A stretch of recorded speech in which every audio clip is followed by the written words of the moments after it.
BFM TV, BFM Politique. Néla Latrousse.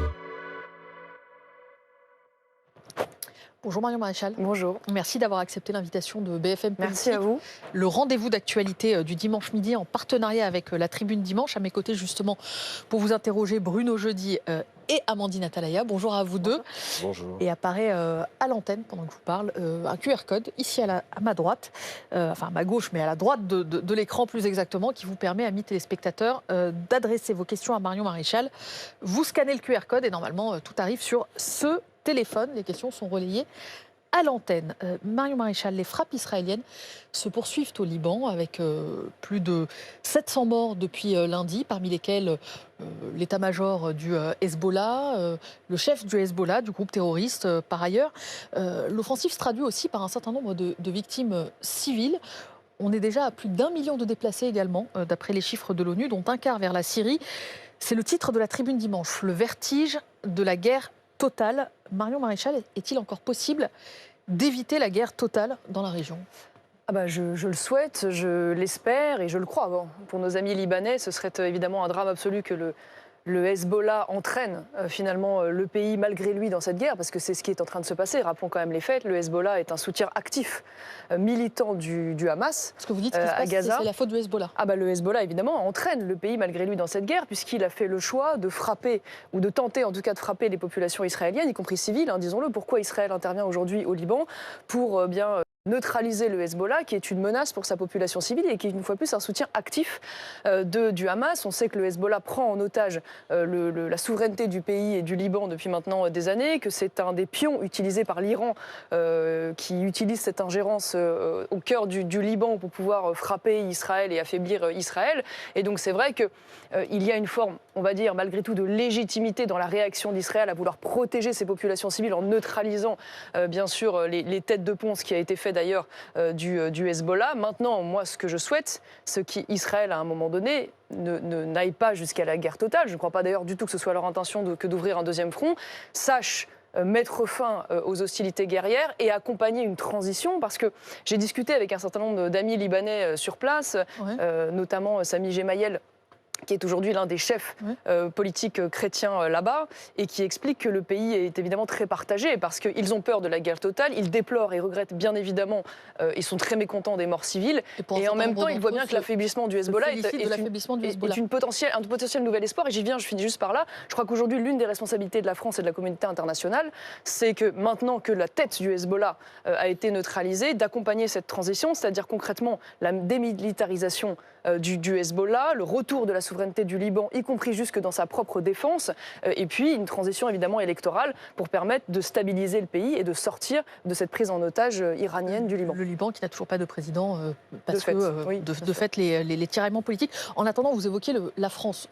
Qu'est-ce qu'elle doit faire sur ses ressortissants ? Est-ce qu'il faut les rapatrier ? On entendait le porte-parole du Quai les appeler à quitter le Liban. Est-ce qu'il faut mettre en place une solution de rapatriement ? A priori, ils ont tous les éléments qui indiquent qu'en effet, il y a une menace sur l'intégrité de ces personnes. Et donc, par souci de précaution, il m'apparaît normal qu'ils les rapatrient. Je pense que c'est une bonne précaution. Les soldats, 700 militaires déployés à la frontière dans le cadre d'une force de l'ONU, il faut les laisser sur place. Je trouve qu'il n'y a pas de raison aujourd'hui de menacer la vie potentiellement de nos soldats, si tant est que ce soit le cas, et ce qui a été identifié par le gouvernement. La France n'a pas aujourd'hui intérêt à rentrer en guerre. En revanche, la France a intérêt à, j'ai envie de dire, accompagner, alimenter, provoquer cette phase transitoire dont on parlait, qui est indispensable, puisque ce serait une fois de plus un drame que nous basculions dans une guerre régionale totale. Pour bien comprendre, on rapatrie les Français et les soldats. C'est ce que vous nous dites ? Oui, moi je vois rien à redire aujourd'hui à la décision qui a été prise par le gouvernement. Elle m'apparaît légitime. Quand il y a un risque d'embrasement et que les populations civiles sont menacées, Non, bien sûr, mais que les populations civiles sont menacées, qu'il y a des frappes aujourd'hui qui peuvent menacer l'intégrité de notre personnel public ou de nos militaires, ça me paraît pas, aberrant de pouvoir les rapatrier. Je voudrais revenir, Madame Maréchal, sur ce que vous disiez à l'instant. Vous n'imaginiez pas une guerre totale dans la région. Pourtant, on voit bien que plusieurs fronts sont désormais ouverts. Gaza, maintenant le Liban Sud et Beyrouth directement, tout le Liban, avec le risque que ça comporte derrière d'embrasement avec l'Iran. Qui peut empêcher cette guerre ? La France ? L'Europe ? En tout cas, ce que je note, c'est que le Liban ne souhaite pas cette guerre. Les autorités libanaises ne veulent pas la guerre totale, ne veulent pas entrer en guerre. Une fois de plus, on est face à une organisation terroriste qui est celle du Hezbollah, d'ailleurs mi-terroriste, mi-politique. On est dans le même cas de figure à certains égards que le Hamas, et qui aujourd'hui prend en otage le pays et entraîne et provoque volontairement une fuite en avant. Donc je ne souhaite pas qu'en effet il y ait une aggravation et j'espère que Israël, une fois ses cibles atteintes et ses buts de guerre atteints, c'est-à-dire la protection de ses populations civiles par la neutralisation des têtes de pont, accompagne cette phase transitoire et n'aille pas, bien évidemment, jusqu'à une intrusion sur le sol libanais. Maintenant, je vais vous dire, entre la réalité, ce que je souhaiterais et ce qui est possible, il y a malheureusement un monde, parce que la réalité, c'est que Emmanuel Macron, depuis maintenant quelques années, a très gravement affaibli la voix de la France sur la scène internationale par des prises de position parfois rapides ou étranges ou complètement à côté des réalités. Vous dites que la France ne compte plus sur place, un peu comme Jean-Luc Mélenchon finalement. Ce que je note, c'est qu'il y a eu plusieurs prises de position très importantes du gouvernement et du président français, à l'égard d'ailleurs du Liban depuis 2020, et qui n'ont jamais été suivies des faits. C'est ça la réalité. La France est très affaiblie, la voix de la France est très affaiblie sur la scène internationale. On l'a vu sur le cas des sous-marins en Australie, on l'a vu en Afrique, on le note aujourd'hui au Liban, on l'a vu suite à la déclaration intempestive du président de la République après les attentats du 7 octobre, lorsqu'il parlait, souvenez-vous, de refaire une coalition anti-Hamas, donc il appelait quasiment à une entrée en guerre sur le modèle syrien de la France. Voilà, tout ça a largement contribué à décrédibiliser la voix de la France. Et je vous le dis, tant que nous n'aurons pas d'ailleurs stabilisé la situation politique à l'intérieur même du pays et que nous serons dans cette situation d'un gouvernement transitoire, provisoire, sans légitimité politique, n'espérons pas rayonner à l'international. On ne peut rayonner, on ne peut peser à l'international que quand on est solide sur ses appuis à l'intérieur de nos frontières. Sur ce que la France doit faire ou peut faire, est-ce que nous devons arrêter d'exporter des équipements militaires vers Israël ? Non, je ne le crois pas. Je ne le crois pas pour une raison simple, c'est qu'aujourd'hui, les ennemis que combat Israël pour la défense de l'intégrité de son territoire et de ses populations civiles sont aussi les ennemis de la France. Rappelons-le malgré tout, le Hamas est aujourd'hui une des branches des frères musulmans, donc ces islamistes qui ont des ramifications partout, en particulier en Europe, et qui sont d'ailleurs de plus en plus puissants aujourd'hui sur le sol européen. Je rappelle souvent cette anecdote, on a tendance à l'oublier, mais au lendemain des attentats du 7 octobre, l'un des grands patrons et fondateurs du Hamas depuis le Qatar a appelé à frapper les mécréants en Europe en riposte finalement à la réaction israélienne. Mais Marion Maréchal, sur les armes, je me permets juste Non mais c'est très important parce que cela s'est soldé par l'assassinat d'un professeur français sur le sol français par un des soldats évidemment de ce Hamas. Donc non, moi je ne crois pas qu'on puisse demander à un pays, je vous le dis, de renoncer à la défense de l'intégrité de son territoire. Maintenant, non, mais je voulais juste souligner qu'il y a dans ce cas une divergence de vues avec ceux avec lesquels vous travaillez au Parlement européen, notamment les Italiens qui, derrière Giorgia Meloni, ont décidé de ne plus livrer d'armes vers Israël depuis le 7 octobre. Oui, on peut avoir des divergences, vous savez, parfois avec un certain nombre d'alliés en fonction de nos positions géopolitiques, de nos intérêts nationaux. Avec l'argument qu'il y a un grand nombre de victimes civiles et que les armes italiennes ne devraient pas servir à participer à d'éventuelles crimes de guerre. J'entends bien, si vous voulez, mais à un moment donné, comprenons aussi le point de vue israélien, ce qui ne veut pas dire d'ailleurs donner quitus en toutes circonstances à un État étranger. Moi, ce n'est pas ma position. Je ne suis pas, on m'a demandé à plusieurs reprises, êtes-vous, allez-vous soutenir, quelles que soient les circonstances et sans condition, Israël, quoi qu'il arrive? Non, bien évidemment. Donc l'Italie fait une erreur en arrêtant de livrer des armes à Israël? Non, une fois de plus, l'Italie n'est pas la France n'est pas l'Italie. Et moi, je ne crois pas aujourd'hui qu'il y ait quelque chose qui justifie de mettre fin à cette livraison d'armes. Tout ce que je dis aujourd'hui, c'est qu'on ne peut pas demander à un État de renoncer à la défense de la protection de ses populations civiles. C'est une guerre à mort qu'il se joue aujourd'hui. Il faut savoir que les frères musulmans et le Hamas ne sont pas seulement ou plus en tout cas seulement sur la question de la création d'un État palestinien. Ils sont pour la disparition d'Israël. Ça n'est pas tout à fait la même chose. Moi, une fois de plus, je continue de croire et espérer en la solution en deux États. J'espère qu'il y aura à un moment donné une solution politique qui pourra émerger parce que je ne vois pas d'autres solutions, y compris d'ailleurs pour protéger les Israéliens et leur intégrité. Maintenant, tout ce que je dis, c'est qu'il faut réunir les conditions. Et aujourd'hui, la population... Vous disiez à l'instant que vous ne vouliez pas donner quitus au pouvoir israélien. Ce matin, Hubert Védrine, ancien ministre des Affaires étrangères, à propos justement de Benjamin Netanyahou, dit personne ne peut arrêter Netanyahou dans sa volonté de faire la guerre. Est-ce que vous êtes d'accord avec lui ? Non, je ne suis pas d'accord. Je ne crois pas qu'aujourd'hui, les Israéliens frappent de manière aveugle volontairement les populations civiles, contrairement d'ailleurs au Hamas et au Hezbollah, qui, eux, ne s'encombrent pas de ce genre, évidemment, d'état d'âme. Je crois qu'il y a malheureusement dans la guerre des volontés de cibler des profits commanditaires islamistes, et il y a des populations civiles qui en payent le prix. Voilà, on ne va pas y revenir, on en a très largement parlé. Le Hamas lui-même se sert des populations civiles comme bouclier, dissimule les armes, dissimule leurs QG sous les hôpitaux, sous les écoles. Maintenant, une fois de plus, ça ne veut pas dire qu'Israël soit autorisé à faire n'importe quoi, mais je ne crois pas aujourd'hui que ce soit leur volonté, et je ne mets pas à égalité un État qui défend son intégrité et des organisations terroristes qui sont celles du Hamas et qui sont celles du Hezbollah. Voilà, permettez-moi de ne pas tout à fait les mettre au même niveau. Je vous entends. Une précision, on connaît les liens entre les Libanais et les Français, entre le Liban et la France. Est-ce que la France doit accorder l'asile aux Libanais qui le demanderaient ? Moi, j'ai une lecture du droit d'asile qui est une lecture restrictive. C'est-à-dire que je crois qu'il est irresponsable aujourd'hui, pour les Libanais d'ailleurs comme pour les autres, de vouloir faire du droit d'asile un droit d'accueil inconditionnel en France à toutes les populations qui souffriraient de la guerre, de la maladie, des problématiques climatiques. Parce qu'avec cette lecture qui est d'ailleurs celle qui domine aujourd'hui, ce sont des millions de personnes qui sont potentiellement éligibles à ce droit d'asile. Et on l'a vu d'ailleurs avec la décision... J'y reviens, je finis juste là-dessus. On l'a vu d'ailleurs avec la décision récente qui conduit à ce que l'intégralité des femmes afghanes puissent demander l'asile en France. Je pense que c'est irresponsable. Moi, la lecture que j'ai du droit d'asile, c'est d'abord d'accueillir des personnes qui sont des combattants de la liberté. C'était d'ailleurs la définition initiale, qui était même cette définition constitutionnelle. Donc d'abord et avant tout, des militants politiques qui sont persécutés pour leurs engagements politiques. Donc je ne souhaite pas remettre en cause cette lecture du droit d'asile, et d'ailleurs je ne crois pas que l'intention des Libanais soit de partir de leur pays. Ce à quoi ils aspirent, et j'y reviens, c'est une perspective d'espoir. Si la seule perspective... Ils sont sur les routes, là. Non, mais ce qu'ils sont en train de dire, une fois de plus, moi quand j'ai échangé avec un certain nombre d'entre eux, c'est de dire nous sommes entraînés malgré nous dans cette guerre par le Hezbollah qui a fait un mal incommensurable au pays. Maintenant, ce que nous voulons, sous le poids de nos souffrances, de nos morts, de nos douleurs, c'est une perspective d'espoir. Comme disait Neila, et ce qu'ils attendent de la France, y compris pour les chrétiens d'Orient. Ce qu'ils attendent de la France, c'est qu'elle accompagne et qu'elle suscite cette phase transitoire avec Israël pour que la seule perspective ne soit pas seulement la guerre et la destruction, mais qu'il y ait une sortie qui permette un nouvel espoir politique. Oui, mais c'est ça, c'est ce en quoi ils espèrent. Parce qu'une fois de plus, c'est un pays qui est dépossédé de sa souveraineté depuis très longtemps. Et s'ils ont une perspective de reconstruction, d'espoir, de stabilisation politique, ils resteront et ils n'ont pas vocation, une fois de plus, à quitter leur pays. Ce n'est pas leur aspiration. Donc, pour être très clair, puisque vous n'avez pas répondu clairement à la question, c'est plutôt non pour accueillir d'éventuels réfugiés libanais, y compris les chrétiens d'Orient. Le problème, madame, c'est qu'aujourd'hui, nous n'en avons plus les moyens. Nous n'en avons plus les capacités, malgré l'immense affection et amitié que j'ai pour le peuple libanais, et j'y ai moi-même beaucoup de connaissances et beaucoup d'amis. Nous n'en avons plus les capacités et les moyens. Arrêtons de faire des promesses d'accueil que nous ne sommes plus capables de tenir, alors même que nous sommes, on en parlera j'imagine dans cette émission, très largement aujourd'hui dépassés par les événements sur le plan migratoire.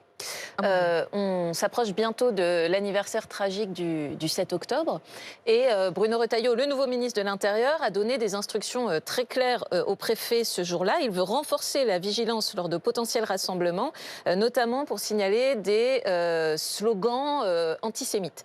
Est-ce que vous trouvez, vous, qu'il faut interdire les manifestations pro-palestiniennes ce jour-là, le 7 octobre ?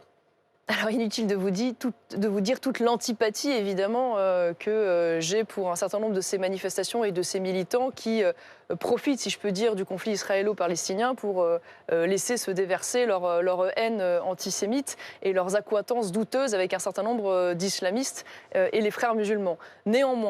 Néanmoins, je ne crois pas que la solution soit dans l'interdiction totale, parce qu'interdire totalement, c'est évidemment leur donner les moyens de pouvoir jouer aux martyrs et finalement alimenter cette haine à l'égard de l'État français.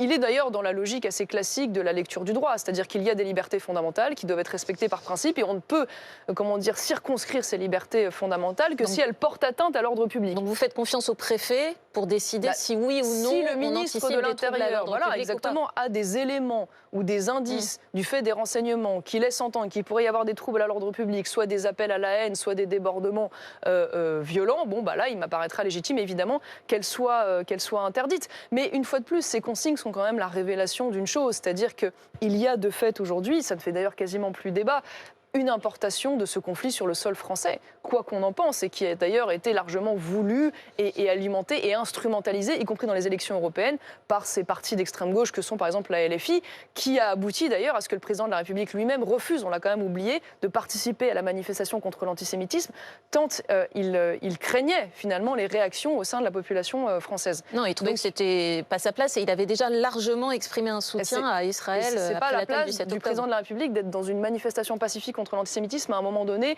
où nos compatriotes juifs sont agressés, vilipendés, insultés, menacés, au point que beaucoup d'entre eux n'avaient jamais participé à une manifestation. Pour être honnêtement, je ne vois rien qui ait pu justifier ça après le traumatisme qui a suivi les attentats du 7 octobre. Moi, ce que je vois surtout, c'est qu'il y a aujourd'hui une petite crainte électorale, voilà, disons-le comme ça. De fait, il y a aujourd'hui un certain nombre de populations en France qui veulent faire payer aux juifs français ce qui se passe en Israël et qui se considèrent plus proches aujourd'hui des Gazaouis et de la cause palestinienne que de leurs compatriotes juifs français dont ils pourraient partager la nationalité.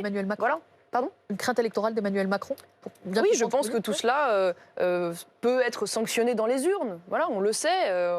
Et donc, à partir de là, c'est d'ailleurs le grand calcul, me semble-t-il, électoraliste de la LFI, qui y voit une manière de surfer sur un vote communautaire de manière parfaitement immonde et donc souffle sur les braises. Est-ce que vous faites confiance à Bruno Retailleau, par exemple, le nouveau ministre de l'Intérieur ? Est-ce que vous faites confiance à Bruno Retailleau, nouveau ministre de l'Intérieur, pour lutter contre ce communautarisme, pour rétablir l'ordre ? Il l'a dit 3 fois lors de sa passation avec Gérald Darmanin.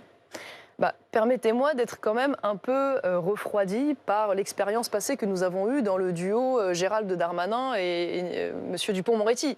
Voilà, on avait un LR à l'intérieur. Vous voulez dire le problème, c'est pas le ministre de l'Intérieur, c'est le ministre de la Justice ? Non, on avait un LR à l'intérieur et on avait un socialiste à la justice. On avait un LR à l'intérieur, Gérald Darmanin. Il n'a pas été encarté. Gérald Darmanin, oui, enfin, tout le monde connaissait ses engagements à la gauche, voire très à gauche. Le ministre de la Justice qui était quand même applaudi par les prisonniers lorsqu'il visitait des prisons, ça se dit quand même quelque chose. Mais enfin, le bilan quand même de cela, après plusieurs années, c'est qu'on avait un ministre de l'Intérieur qui était censé, par les mots, le verbe, incarner l'ordre, l'autorité, l'intransigeance, et un ministre de la Justice qui, évidemment, lui, pour le coup, était vraiment l'héritier total de ce laxisme judiciaire tel qu'il s'applique depuis des années. Et la conséquence de cela, c'est qu'on n'a jamais eu des taux de criminalité et de délinquance aussi élevés. Voilà.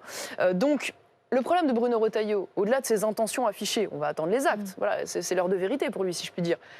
Il a accepté de faire partie d'un gouvernement aujourd'hui tenu par le centre, avec un ministre de la Justice de gauche. Est-ce qu'avec... Vous dites qu'il a les mains liées, en fait ? C'est ça ce que vous dites ? Ce que je dis, c'est que pour avoir des résultats sur le plan sécuritaire, il ne s'agit pas seulement de donner des moyens aux policiers, même si c'est évidemment un des préalables. Il faut derrière que la justice fasse son travail. Et s'il n'y a pas une vision commune, une action commune entre l'intérieur et la justice, vous ne pouvez pas espérer avoir de résultats. Mais des moyens, la justice en a eu. Ces dernières années, le budget a été très nettement réévalué. Oui, enfin, 30% en 4 ans sur les 4 derniers budgets de mémoire. Ça n'a pas été encore effectif. C'était des prévisions. Elles sont déjà d'ailleurs en train d'être remises en cause. Et il faut voir d'où on part. Enfin, c'est pas à vous que je vais l'apprendre. On part de très très bas. Sur 1 000 € de dépenses publiques, 7 € consacrés à la justice. 7 €. Enfin, oui, bien sûr, on part de très très bas, mais c'est quand même singulièrement amélioré depuis 2-3 ans. Oui, mais très bien, mais sauf que quand je vois aujourd'hui que ces prévisions budgétaires sont d'ores et déjà remises en cause, qu'on a un ministre de la Justice qui, parmi ses premières déclarations, explique ou fait un hommage à Christiane Taubira, à Nicole Belloubet, qui ne sont pas, on peut le dire, des incarnations de l'autorité judiciaire, c'est le moins qu'on puisse dire, de la fermeté plutôt judiciaire, que c'est un homme qui a voté contre les peines planchées en 2006, qui s'est perdu en parlant de laxisme, de sentiment de laxisme. On a eu le sentiment d'insécurité, maintenant on a le sentiment de laxisme. Oui, je crains que Bruno Retailleau n'obtienne pas de résultats parce qu'une fois de plus, il n'y aura pas de vision commune. Et pardonnez-moi de faire un peu de politique politicienne, mais à un moment donné, pour obtenir des résultats, il faut aussi avoir une majorité parlementaire, ce qui n'est pas le cas, on ne va pas y revenir. Et puis, ce gouvernement tient quand même avec le groupe Renaissance, qui est un groupe de centre-gauche. Voilà, et qui, sur ces questions-là, a plutôt tendance à freiner des cas de fer que d'accompagner véritablement une rupture sur le plan sécuritaire. Ce gouvernement tient aussi, tant que Marine Le Pen ne décide pas de le censurer. On va écouter mardi le discours de politique générale de Michel Barnier. Est-ce que vous souhaitez qu'il ait quand même le temps, malgré vos réserves, de s'installer pour travailler un peu et attendre de voir les premiers résultats ? ou il faut une censure au plus vite et vous souhaitez que Marine Le Pen le fasse tomber? Non, mais je crois que l'intention de Marine Le Pen est tout à fait entendable et légitime, était de ne pas rajouter du chaos au chaos. Il n'y avait pas de bonne solution, si ce n'est éviter évidemment le pire, à savoir un gouvernement d'extrême gauche. Mais néanmoins, il n'y a pas de majorité parlementaire et on ne peut pas dissoudre avant, à minima, juin prochain. Donc à partir de là, il fallait bien constituer un simili-gouvernement technique, parce que c'est ce à quoi on assiste. Il y a quand même beaucoup de, comment dire, de scénarios, de feuilletons, de sérieux mis dans la constitution de ce gouvernement, qui est un gouvernement transitoire et provisoire, voilà, qui ne pourra pas Mais il faire faut lui laisser le grand-chose. temps ou pas alors?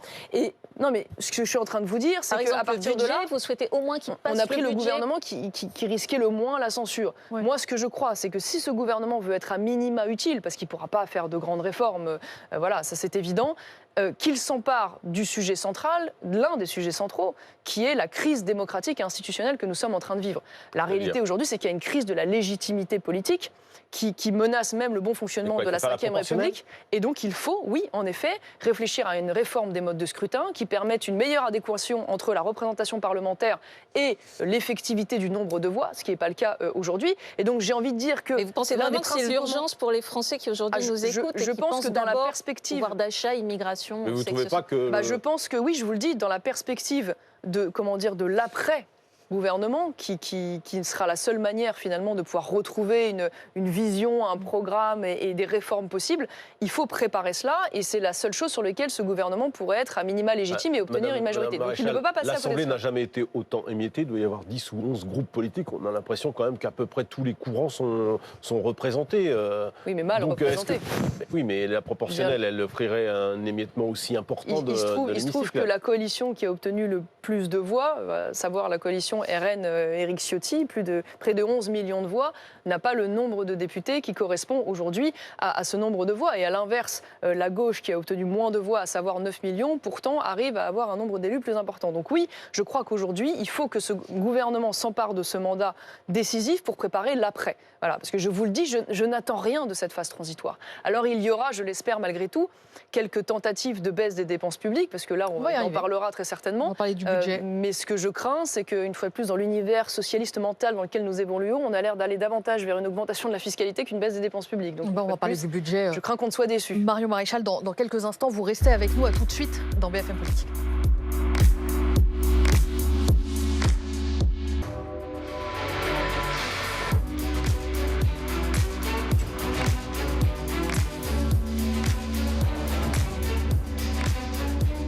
BFM TV, BFM Politique. Néla Latrousse.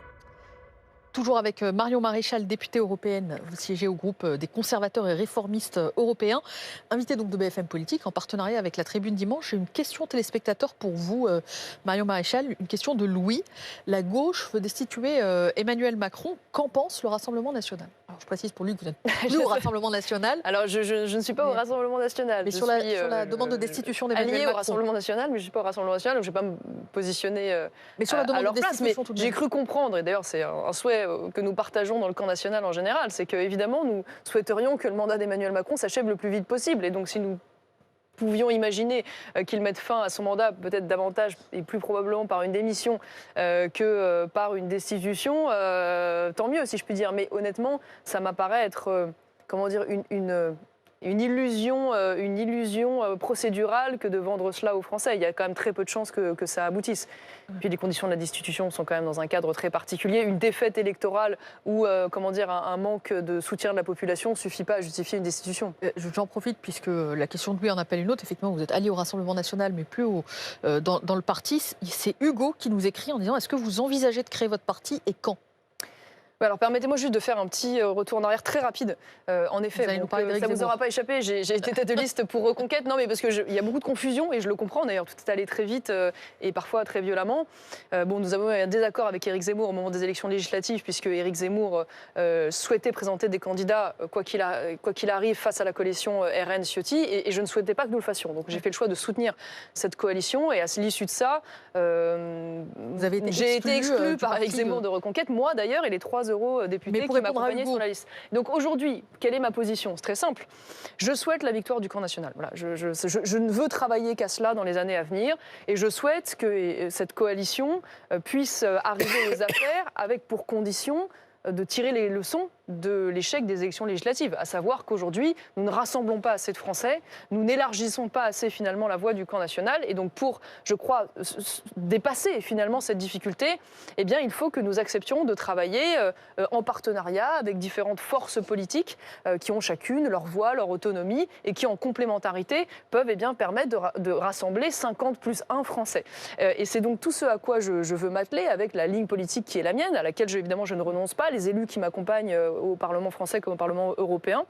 Et donc, en effet, je travaille. Mais est-ce que ça passe par la je travaille à la meilleure manière de le faire et voilà, vous en saurez plus d'ici quelques jours ou quelques semaines. Mais en tout cas, mon objectif, c'est celui-là. Voilà, mon objectif. Mais oui, je vais conduire une initiative politique. Je réfléchis à la meilleure manière de le faire, mais toujours dans cette volonté-là. Voilà. Moi, une fois de plus, je défends l'union des droites. Je la défendais déjà quand j'étais au Rassemblement national. Je suis allée à Reconquête et j'ai soutenu Éric Zemmour pour faire aboutir cette promesse de l'union des droites et donc de permettre la victoire. Quand cette promesse a été trahie par Reconquête et Éric Zemmour au moment des élections législatives, j'en ai tiré les conséquences, mais je ne perds pas cette idée de vue. Je siège d'ailleurs avec au Parlement européen des alliés qui ont gagné par l'union des droites, mais je n'abandonnerai pas cette idée. En bonne intelligence avec Jordan Bardella au Rassemblement national, parce qu'on a tous suivi le feuilleton du début d'été où il semble avoir freiné votre éventuel retour quand même au Rassemblement national et auprès de Marine Le Pen. Tout ça, c'est apaisé entre vous deux. Non, mais cette option de retour au Rassemblement national ne s'est pas posée. Expliqué. On est d'accord, lui comme moi, c'est-à-dire que lui considère qu'à juste titre, il faut élargir le champ et donc il faut avoir des partenaires et des alliés qui ne sont pas à l'intérieur du Rassemblement national, qui sont d'accord sur l'essentiel, par exemple les questions migratoires, entre autres choses, mais portent aussi une voix complémentaire sur d'autres sujets. Et moi-même, je n'ai jamais eu l'intention de retourner au Rassemblement national. Si j'avais voulu le faire, j'aurais pu le faire depuis des années déjà. Je veux dire, après que j'ai quitté la vie politique en 2017, j'ai eu maintes occasions qui auraient pu se présenter de revenir au Rassemblement national. Je ne le souhaite pas, non pas une fois de plus que j'ai des désaccords systématiques avec eux, loin de là, puisque si je veux travailler avec eux, c'est bien que j'ai des accords sur l'essentiel, mais j'ai aussi un certain nombre de singularités sur les questions économiques, sur les questions de société, que je veux pouvoir garder et que je veux pouvoir exprimer à côté du Rassemblement national. Marion Maréchal, j'en viens à ce drame, le meurtre de Philippine, il y a 9 jours dans le bois de Boulogne, près de Paris, par un sans-papier marocain sous le coup d'une obligation de quitter le territoire français. Il avait déjà été condamné une première fois, il avait purgé une peine de prison, puis il avait été placé en centre de rétention administrative à l'issue de sa peine, relâché avec une obligation de pointer qu'il n'a pas respectée, inscrit au fichier des personnes recherchées, il a quand même pu commettre son méfait. Qui est responsable ? Qui est coupable ? Lui seul ? L'État ? Les politiques ? La justice ? Lui au premier chef, évidemment, parce que chacun est responsable de ses actes. Il y a indéniablement une faillite de l'État, à tous les niveaux, on va y revenir. C'est l'État qui a tué Philippine. C'est pas l'État qui a tué Philippine, mais en tout cas, c'est l'État qui a créé les conditions pour qu'un prédateur dangereux soit importé sur le sol français, reste sur le sol français et soit libéré alors qu'il était identifié comme dangereux et que cela aboutisse par le viol et le meurtre d'une jeune femme de 19 ans, qui n'est pas la seule, je dois le dire, parce que malheureusement, les affaires similaires se ressemblent et s'enchaînent. Sachez quand même que le jour même ou le lendemain du meurtre de Philippine, il y a un procès qui s'est ouvert pour le viol d'une jeune femme de 16 ans sur son lit d'hôpital par un étranger sous OQTF. Je pourrais vous en parler longuement, mais avant, permettez-moi de rentrer sur le fond de l'affaire et sur les réponses politiques à y apporter qui seraient nombreuses. Je m'indigne quand même d'une chose. Je vois depuis quelques jours une certaine gauche, des candidats LFI, des anciens candidats LFI, des collaborateurs parlementaires LFI, des militants LFI et autres, qui viennent perturber des minutes de silence, je l'ai vu ça notamment en Isère, pour rendre hommage à la mémoire de cette jeune fille violée et tuée. J'ai vu des affiches en soutien à cette jeune Philippine qui ont été arrachées à Sciences Po notamment et dans certaines universités par ces mêmes profils. J'interroge quand même, qu'est-ce que ces gens ont dans la tête ? Qu'est-ce qu'on a dans la tête pour aller perturber l'hommage à une jeune fille qui a été violée et assassinée ? Je vais vous dire, pour moi, c'est un révélateur profond de ce qu'est aujourd'hui cette extrême gauche. C'est-à-dire que finalement, ces gens ont plus d'empathie et de compassion pour un Marocain sous OQTF violeur que pour la petite Française Philippine. Parce qu'en fait, j'ai l'impression que Philippine représente tout ce qu'ils détestent, en fait. Non, mais ce que dit aussi une partie de la gauche, c'est au fond, c'est un féminicide, c'est une femme qui a été tuée et l'extrême droite instrumentaliserait. Cite Manuel Bompard, coordinateur de la France Insoumise, qui déclarait sur notre plateau, tous les féminicides n'ont pas été commis par des nationalités étrangères en situation irrégulière. Il dit que votre camp en quelque sorte, est plus prompte à réagir quand il s'agit de sujets étrangers. Sur ce sujet, excusez-moi, j'y reviens, hein, mais de l'atteinte à une minute de silence, je trouve ça tellement choquant. Je pense que Philippine incarne tout ce qu'il déteste. Voilà. Philippine, c'est la petite Française d'origine française, donc déjà, bon, c'est pas très intéressant, voire même c'est condamnable, parce qu'elle porte en elle déjà la culpabilité occidentale. Elle est catholique, quelle horreur!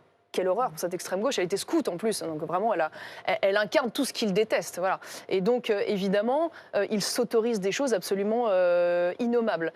Et ce qui est vrai, c'est que je vois en effet depuis quelques jours une tentative de cette gauche militante de détourner le sujet. Donc on nous explique que finalement cette affaire n'aurait rien à voir avec l'immigration, quand bien même cette personne n'avait rien à faire sur le sol français et aurait dû en être expulsée, mais que tout ça serait finalement les résultats un peu inéluctables ce qu'ils appellent une masculinité toxique, non? De la culture du viol. Culture du viol, continuum de violence finalement entre le dragueur lourd et le violeur qui serait, l'homme serait intrinsèquement il y a aussi un violeur. Une partie de la gauche qui dit aujourd'hui que c'est horrible, qu'il y a eu des faillites. Oui, bien sûr, mais là, dans toute la logique administrative, mais c'est pour essayer d'avancer un peu et pénale. Et vous, si maintenant on voulait changer les choses, faire que ça ne se reproduise plus, est-ce que, si vous étiez au pouvoir, vous légiféreriez? Qu'est-ce que vous feriez de façon la plus urgente? J'avance et vous avez raison, le but, c'est pas de stagner, mais néanmoins, c'est important de poser un juste diagnostic, parce que si on est convaincu que finalement, il y a quelque chose d'inéluctable à ce que l'homme intrinsèquement violeur soit violent et que donc c'est la seule raison, on ne peut pas poser de juste réponse. Moi, ce que je dis, c'est qu'il y a dans toutes les sociétés et à toutes les époques, la nôtre comme les autres d'ailleurs, inéluctablement, des monstres, voilà, des porcs, des salauds.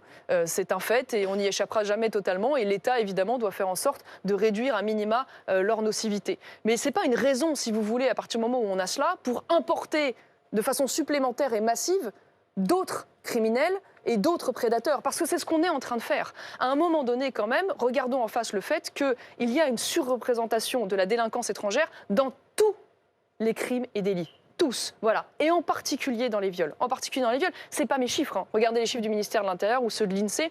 13% aujourd'hui des mises en cause pour violences sexuelles sont étrangers, alors qu'ils représentent 7 à 8% de la population. Vous évoquez les viols de rue, Marion Maréchal. Non, ça c'est pas les viols de rue. Si on prend la définition au total, la plupart du temps, les femmes connaissent la personne qui c'est pas les viols s'en est prise à elle. C'est souvent dans le cercle familial. Oui, enfin, à ceci près quand même que je le précise, parce que ça, c'est aussi une explication qui est donnée régulièrement. 74% des violences sexuelles en 2023 se passent hors du cadre familial ou du foyer. Quand même important de le rappeler. Non, mais je veux dire, c'est important de le dire, parce qu'à un moment donné, arrêtez de nous expliquer, pas vous d'ailleurs, mais arrêtez cette gauche de nous expliquer que ça n'a rien à voir avec l'immigration. Donc, concrètement, que faut-il mettre en place? Eh bien, déjà, il y a la question de la réponse pénale dans notre pays. Parce qu'une fois de plus, on a des lois pénales qui sont très dures en France. On a des sanctions potentielles qui sont très lourdes. Le problème, c'est que ces sanctions ne sont pas appliquées. On ne va pas y revenir, on a un manque de moyens dramatique. Alors là, en l'occurrence, il avait purgé 5 ans des 7 ans auxquels il avait été condamné, donc par le système des remises de peine. Donc vous remettriez en cause le système des remises de peine. Mais parlons-en, 5 ans pour un viol? C'est pas cher payé. Mais excuse de minorité, il est condamné, il aurait pu être condamné à 20 ans. Il était mineur, donc il a bénéficié de ce qu'on appelle l'excuse de minorité. Et la loi prévoyait 20 ans, y compris lorsque l'on est mineur pour un viol. Donc il aurait pu aller jusqu'à 20 ans, et la justice en a décidé 7, et il en a fait 5. Donc oui, il y a aujourd'hui la question de la politique des remises de peine dans notre pays, et de la légitimité du juge d'application des peines, qui aujourd'hui, de manière systématique, fait en sorte que l'intégralité de la peine ne soit pas appliquée. Je ne parle même pas de la question de la célérité, des peines évidemment. planchées pour éviter ces remises de peine? Il faut évidemment aller vers la question des peines planchées. Moi, je suis pour également la suppression du juge d'application des peines. Je considère qu'à partir du moment où une sanction a été déterminée par le tribunal, il n'y a pas de raison d'y revenir, que tant que ces personnes sont derrière les barreaux, ils ne menacent pas la société, parce qu'il n'y a pas seulement l'aspect dissuasif de la prison, il y a aussi l'aspect protection qu'on oublie bien souvent. Donc il y a la question évidemment de la politique pénale, de la complexité du code de procédure pénale, on y revient. Et puis, il y a à côté de ça la question de la politique d'immigration. Parce qu'avant de savoir comment expulser efficacement ces personnes, et c'est évidemment un sujet central, il y a la question de savoir comment on fait en sorte qu'elles ne viennent pas sur le territoire. Or là, nous sommes face à un cas d'une immigration favorisée par des accords d'ailleurs migratoires dérogatoires au droit commun, que sont ceux que la France a avec notamment l'Algérie, la Tunisie et le Maroc, qui sont un héritage, on va dire, post-colonisation, qui font qu'ils ont des facilités de visa, entre autres choses, beaucoup plus importantes. Je crois qu'aujourd'hui, la situation nous enjoint à remettre en cause ces accords. Il faut les dénoncer. Il n'y a plus rien aujourd'hui qui justifie que les Algériens, les Tunisiens ou les Marocains bénéficient de facilités de visa.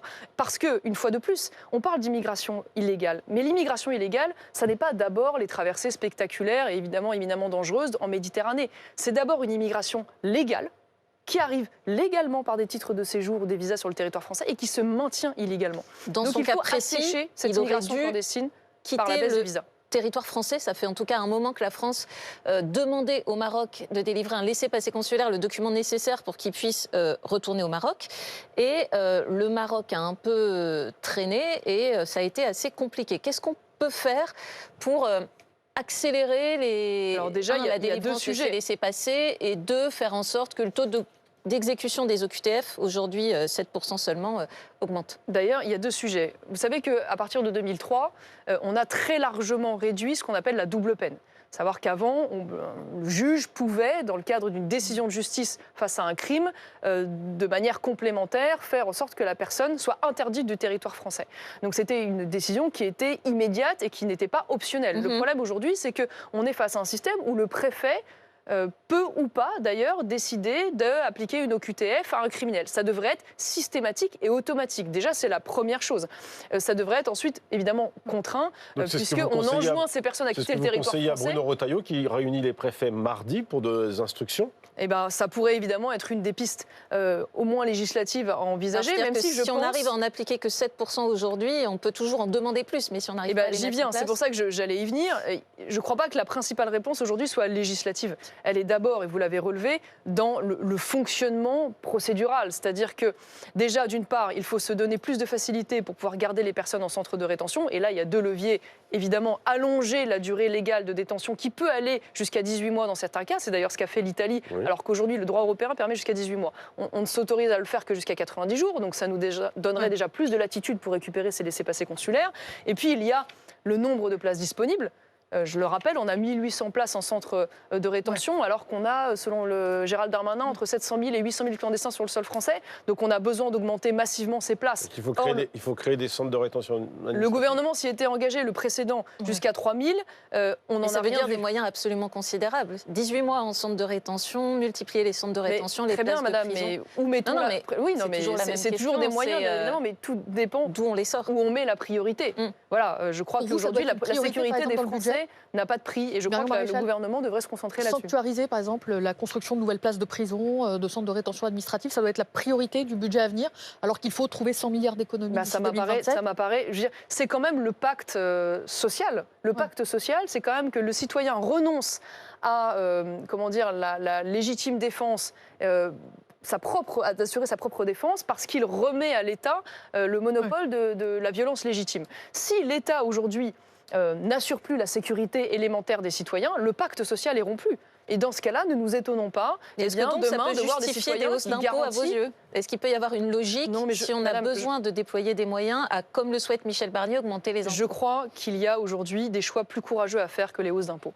Nous vivons, je l'ai dit tout à l'heure, dans un environnement de socialisme mental. Ça veut dire que dès que nous nous réveillons sur la situation dramatique économique de la France, la première chose qu'on fait, c'est regardez, il y en a encore un qui bouge. Michel Barnier est un socialiste mental. Mais tous.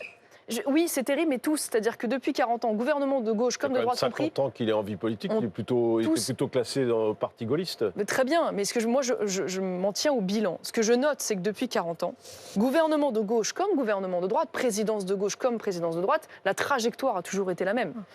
C'est-à-dire une augmentation des dépenses publiques, une augmentation des fonctionnaires, une augmentation de la dette et une augmentation des dépenses sociales. Voilà, il n'y a pas eu de rupture. Oui, mais là, depuis le début de l'émission, vous nous avez plutôt égrené des nouvelles dépenses que des réductions. J'y viens. Une fois de plus, c'est une question de priorité. Sur 1 000 € de dépenses publiques, je vous l'ai dit tout à l'heure, 7 € est consacré à la justice, 25 € à la sécurité générale, 500 75 € à la dépense sociale. Plus de la moitié des dépenses publiques dans notre pays sont consacrées à de la dépense sociale. Nous sommes les champions du monde de la dette, mais aussi de la dépense sociale. C'est près de 800 milliards d'euros par an. Donc à un moment donné, avant une fois de plus de se précipiter vers ceux qui pourraient encore gagner un petit peu d'argent dans ce pays pour leur enlever ce qu'ils ont, alors que nous sommes déjà les champions du monde des impôts, commençons déjà par regarder où nous pouvons baisser les dépenses publiques. Alors je sais, ça demande un peu de courage politique, ça demande de s'attaquer à des rentes, à des privilèges. Mais surtout, rien n'empêche de faire les deux, Marion Maréchal, de réduire d'un côté les dépenses et d'augmenter de l'autre les recettes. La première chose, on n'a pas commencé déjà par s'attaquer à la baisse des dépenses publiques. C'est-à-dire que oui, qu'est-ce qu'on fait ? On réduit le nombre de fonctionnaires, par exemple ? Il va falloir réduire le nombre de fonctionnaires. Oui, il va falloir revoir le statut de la fonction publique et notamment le plus gros des régimes spéciaux, qui est celui du régime de la fonction publique, qui aujourd'hui bénéficie d'un certain nombre d'avantages, alors qu'on aurait été très content de conserver en des périodes économiques fastes, mais aujourd'hui dont on n'a plus le luxe. Je pense notamment sur le calcul des pensions qui est fait sur les 6 derniers mois contre 25 dernières années dans le privé. Il faut réduire le périmètre de la fonction publique, y compris de la fonction publique territoriale. Tous les métiers exercés dans la fonction publique territoriale n'ont pas vocation à avoir ce statut, on va dire, privilégié. Ça veut dire moins de services publics, ça veut dire encore moins de services publics. Non. On sait que les Français sont plutôt attachés aux services publics. Mais il ne s'agit pas, excusez-moi, mais aujourd'hui, on est, en comptabilisant les contractuels, à 5,7 millions d'agents publics. C'est-à-dire, quand on compare aujourd'hui avec les autres pays européens qui n'ont pas des services publics nécessairement moins défaillants que nous, on se rend compte que ce n'est pas tellement le nombre qui fait nécessairement la qualité. On voit bien qu'on dépense de plus en plus et que les services publics sont tous en train de s'effondrer les uns après les autres. Et si on suit cette logique, il serait donc complètement illogique de faire sauter la réforme des retraites. Mais moi, Comme le souhaite Marine Le Pen, abroger la réforme des retraites aujourd'hui par rapport à tout ce que vous dites. Mais Marine Le Pen, elle propose une réforme des retraites alternative. Vous aura pas échappé que j'ai pas tout à fait la même position que Marine Le Pen sur ce sujet des retraites. Mais voilà, autant j'étais d'accord pour dire que la réforme d'Emmanuel Macron était malmenée, autant moi je vais vous dire, j'ai une position même encore un peu à côté. Je considère qu'il faut commencer à ouvrir sur la retraite par capitalisation. Et je pense qu'on est passé encore l'âge à 65 ans. Non, je ne crois pas que repousser encore l'âge soit une nécessité. En revanche, s'attaquer, comme je vous l'ai dit, à un alignement des régimes publics-privés, ça, oui, m'apparaît une absolue nécessité. La question, évidemment, de la dépense sociale et de l'assistanat dans notre pays doit être posée, mais même au-delà de ça, on parlait de privilèges tout à l'heure, je devais vous donner un exemple, mais sur le système du chômage, on a aujourd'hui des régimes qui existent comme le régime des intermittents du spectacle, qui représente une part infime de la population et qui coûte près d'1 milliard d'euros par an. Voilà. Je ne vous parle pas de la suradministration, évidemment, dans notre pays, qui est absolument dantesque. On a des exemples Donc vous dites, nombreux. voilà les pistes d'économie. Voilà, auxquels les politiques ne veulent pas s'attaquer, parce que, évidemment, c'est mettre des gens dans la rue, c'est se rendre impopulaire, c'est avoir les syndicats, derrière eux, alors même que les syndicats, précisément, là encore, ne devraient plus bénéficier de subventions publiques. Il nous reste assez ils bénéficient de subventions publiques. Et il faut qu'on aborde un dernier sujet. C'est-à-dire que demain s'ouvre un procès pour Marine Le Pen et pour le Rassemblement national, le procès des assistants parlementaires européens qui sont soupçonnés par la justice d'avoir travaillé pour le parti et non pas pour ce qu'ils auraient dû faire à Bruxelles. Ce sont des contrats fictifs qui sont en cause pendant plus de 10 ans. Il y a 25 prévenus. C'est tout l'état-major du Rassemblement national qui risque des peines d'inéligibilité de 10 ans. Est-ce que le destin de Marine Le Pen est pour vous suspendu à ce procès ? Écoutez, moi j'ai suivi en effet cette affaire de loin, parce que j'en suis pas partie prenante. J'entends les arguments légitimes du Rassemblement national, puisqu'on a d'un côté une institution qui tend à dire aux élus la manière dont ils doivent faire travailler leurs collaborateurs. Il y a donc des arguments qui vont se confronter, qui vont être très largement de l'ordre de la vision politique. Moi, je crois que j'espère évidemment que Marine Le Pen ne sera pas condamnée et qu'elle sera encore moins inéligible. Enfin, je veux dire, ce serait un drame et un scandale démocratique absolu. Je ne l'exclus pas totalement, parce que malheureusement, quand je vois aujourd'hui les prises à partie politiques de nos juges, quand je vois ce qu'ils s'autorisent à dire et à faire, d'ailleurs suite à l'affaire Philippines, quand je vois que 33% des votes aux élections professionnelles s'orientent vers le syndicat de la magistrature, qui par la même occasion se rend à la fête de l'humanité ou fait un mur des cons avec des pères de victimes, on peut s'attendre à ce qu'il y ait peut-être en effet quelques instrumentalisations politiques dans ce procès. Quel message avez-vous envie d'adresser à Marine Le Pen, qui demain va probablement vivre une de ses épreuves les plus compliquées depuis le début de sa carrière? Je ne peux que lui souhaiter du courage et de la pugnacité, mais ça, elle n'en manque pas, donc je ne m'inquiète pas pour elle. Et vous avez dit, considérant que la justice est politisée, à vos yeux, il n'est pas impossible qu'elle ne puisse pas se présenter en fait, à l'élection présidentielle. Non, mais je dis que malheureusement, je dis que ce serait un scandale. J'ai bien compris scandale, que c'était mais malheureusement. je crains qu'on ne puisse pas totalement l'exclure. Il adviendrait quoi du Rassemblement national? Excusez-moi, mais souvenez-vous quand même de cette affaire Fillon. Je veux dire, la manière dont ça a été conduit. Non, mais je ne la refais pas. Mais je veux dire, à partir du moment où on a cet exemple-là, on se dit que tout est possible. Voilà, tout est possible. Si elle ne peut pas être un criminel candidate, met 4 ans ou 5 ans à être jugé, et l'affaire Fillon a été jugée en quelques mois à peine pour pouvoir l'empêcher de se présenter à l'élection. Marine Le Pen, vous, la présidentielle, vous y pensez? Vous n'y avez jamais pensé? Non, mais cette hypothèse, pour moi, est inenvisageable. Voilà, vraiment, je ne peux pas l'envisager. Ce serait tellement scandaleux qu'il n'en est pas question. Jean-Marie Le Pen sera absent demain au procès pour des raisons de santé. Comment va-t-il? Écoutez, il se porte plutôt bien. Moi, je suis allée le voir récemment. Bon, il a 96 ans, mais il continue de suivre la vie politique avec intérêt. Voilà, et ce sera le mot de la fin, Marion Maréchal, parce qu'on est arrivé au terme de cette émission. Merci à vous d'avoir accepté l'invitation de BFM Politique. Merci à